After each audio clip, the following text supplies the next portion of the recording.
What's up, guys, and welcome to another episode of Idiski, aka KCFanTV. Now, as I mentioned in my last episode, I'm going to be changing the format a bit. I'm going to be focusing mainly on Kaizer Chiefs and their opponents because Kaizer Chiefs is the team that I support and it's the team that I'm going to be going to the live games for and perhaps talking to you guys as well, getting how you feel about the club as the things are at the moment. Now, with this episode, I want to get into how the guys played, the formation, the tactics perhaps as well, and the starting 11 and how Steve Mpahlele has been doing at the club. Now, let's get into it. The starting 11. For me, that's where the problems for Kaizer Chiefs started. I'm not in the training field, so I do not know how the players are doing in training, but the starting 11 isn't exactly what I would have picked.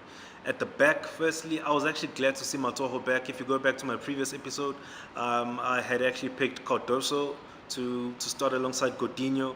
That was because I was under the impression that Matoho was still out for a while, but I was glad to see him back. It did mean that Mpahlele could actually go to that right back position, which really brought him here to play at.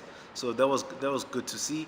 And the one change that I would have done is I would have picked Khumalo ahead of Mpahlele at the back, and Mpahlele proved yet again why that decision for me would have been a better one. He didn't seem interested. There was a couple of times when the guys were attacking on his flank and he just seemed to be jogging without a care in the world. He's really hasn't been playing well over the past couple of games. Khumalo, I think, can come on, can offer more pace, can offer more energy than Mpahlele. He's been prone to mistakes over the past couple of seasons even. He's slowing down. He's not young anymore, and really Khumalo for me should have started that game. And that is for me the only change in the back, really, bringing Khumalo in, Mpahlele's awareness, and yeah, Mpahlele must go. #Mpahlele must fall, guys. In the middle of the park, again for me, Chirambadare, a good player. I did speak about him. I think he's gonna. If he keeps going, he can be a good player for Kaizer Chiefs. But at the moment, he's not a starter.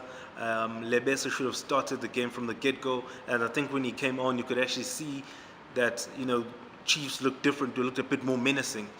We looked like we could actually create a couple more chances. Chirambadare, he had a couple of chances. I remember the one where I think it was Ekstein played the long ball wide to him. He beat the defender with pace, but he couldn't drag the ball back. Instead, he went for goal. Little decisions like that, are the difference between a good player and a great player for me. And I think he's still going to have to learn that. All that said, Lebese should have started for me without a doubt. And in the center of midfield, I wouldn't have gone with Baloyi. I think he blows hot and cold too much. And again, last night he proved that. Not that Malulega, who I would have picked ahead of Baloyi, has been doing any better, because he's also blowing hot and cold. You don't know what you're going to get from him and when he's really going to spark. But I think he would have done a better job supporting Ekstein, because Baloyi for me was not in the game. I expected him to play the box-to-box midfield role, similar to how Yeye used to do it, but he wasn't there defensively, he wasn't there going forward, and our midfield was just so slow. Even Twilight disappointed me. He's been the guy that's really been giving energy for Kaizer Chiefs. He's been the guy that's taking on players, but I don't think he did that last night for some reason. Maybe it was the tactics. But our midfield, we were nowhere. We were too slow. We weren't quick. There was no urgency in how we played the ball. And that resulted in Platinum Stars really having it their way. They had it easy. Even our passing game wasn't on point. I was happy that Ekstein got a start, and he proved why he needs to be a regular in that Chiefs at that number 10 role, and why I regard him as a better number 10 than Bernard Parker. He was full of energy. He was taking players on. He was all over the field, and really just bossing that game for Kaizer Chiefs. And unfortunately, because Baloyi wasn't playing the box-to-box midfield role that he was supposed to be playing, it meant that Ekstein had to drop a lot deeper to collect the ball, beat players, and then try to find the passes. And he was our best player by far, as far as I'm concerned, on the field. Maybe Matoho as well, but for me, Ekstein going forward, he was a menace. created a couple of chances, but there was nobody playing at his level last night. And, a lot of the chances that he was creating got wasted. Yes, in the first 15, 20 minutes, I think the whole team were just wasting our passes. We weren't able to time our passes correctly. We were just leaving the ball to like two players just standing there, and they let the ball go by because they don't know who's supposed to take it. And it was a real disappointment that Ekstein was the only one playing. Mpahlele up front, Macha was injured as far as I know, so Mpahlele got a start. So again, he didn't really get service, because what we were doing as well is we were playing wide. We were going wide and trying to get the crosses in. But Mpahlele is not the type of striker that can really take advantage of those crosses, I feel. He's more a player that's going to run behind the defenders, and that's where we were lacking. Now, in terms of tactics, I'm not sure what tactics or the KZ Chiefs way actually is now that we've been hearing of and Mpahlele has been promising us. Because the way that they played against Orlando Pirates in the Black Label Cup, they were much quicker. There was urgency. They wanted to get the ball. They wanted to play the ball, and that's completely changed. The game is very, very slow for Kaizer Chiefs. And again, I said it in the preview. Guys, you really should go back and watch that video. I said it in the preview. Gatsande likes those long diagonal balls, and that's not the Kaizer Chiefs way. For me, we need to keep the ball on the ground. That's when we are at our best. We've got the ball players. We've got Lebese. We've got Twala. We've got Ekstein. You've got even Gatsande. He's got some good touches as well, and he showed that as well in the game last night. So why we still insist on playing the ball in the air, especially when we do not have a striker of the likes of Abrao, or even Kingston Kata, King Katazo. We don't have him anymore. He used to be the guy that could bully the defenders. He would run into defenders and cause trouble for them. We do not have those type of players anymore. We've got players that like to run, and we're not using that to our advantage. I do not know what Steve Mpahlele is actually thinking with the tactics that he's going with. We're always trying to play the ball wide and then bring in those crosses, and sometimes it's just a waste. So, as I said, I'm not going to stop raving about Ekstein, because I think this is the season that he really has to come out. This has to be his breakout season, and he started it very well, in my opinion. Well, with the last performance against Platinum Stars last night. It was a good performance. It was a promising performance, and let's just hope that the guys can actually play around him as well. It was unfortunate, because if I was to analyze his game, I think that he spent too much time in the Kaizer Chiefs half, and he was trying to instead of having a player who was going to partner Gatsande, Baloyi, he was completely out of the game. But Baloyi's role was supposed to be that role of helping Gatsande with the transitioning from defending to attacking. And now you found Ekstein falling too far back, getting the ball, having to take on players, or when he gets the ball in our own half, he can't find Mpahlele, because Mpahlele is either too far ahead, or he has to go wide, and our wingers weren't really in the game much.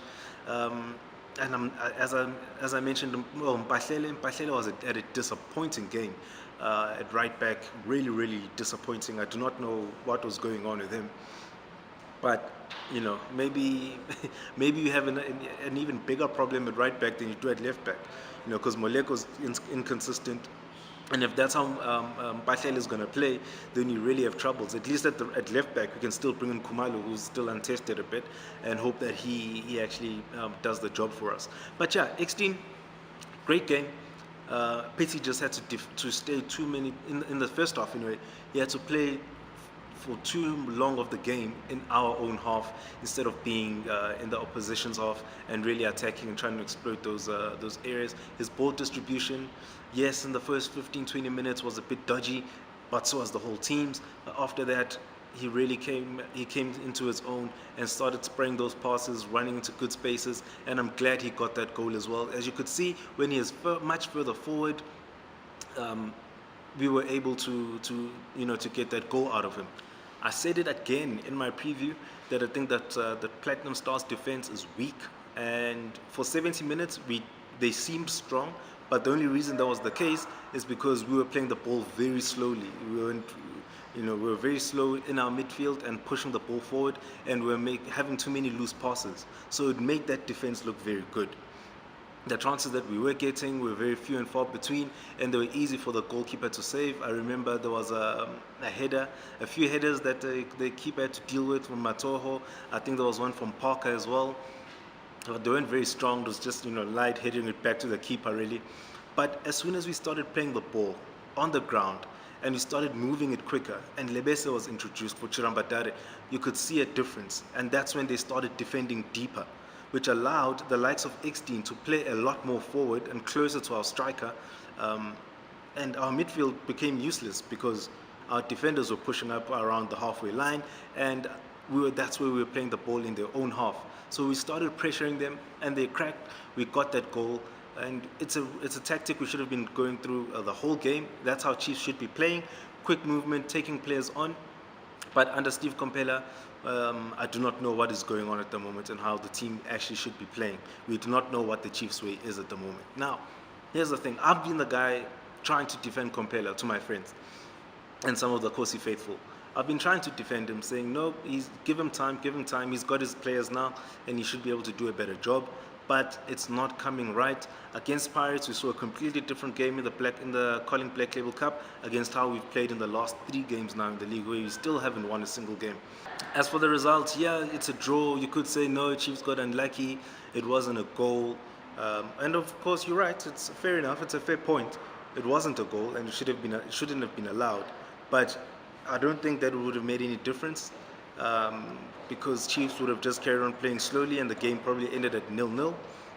So I don't know. I really do not know what's going on at Kaizer Chiefs.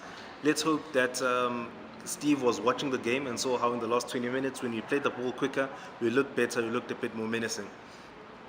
That's it for this episode. Please, guys, I appreciate your support. If you have subscribed, for everyone who hasn't, please do hit that subscribe button, like the video, put your comment there. Let's keep the conversation going as the Kosi faithful. It's the end of this episode, but it's not the end of the conversation. Please put that comment there at the bottom. I'll respond, and let's carry on sitting idiski. KCFanTV.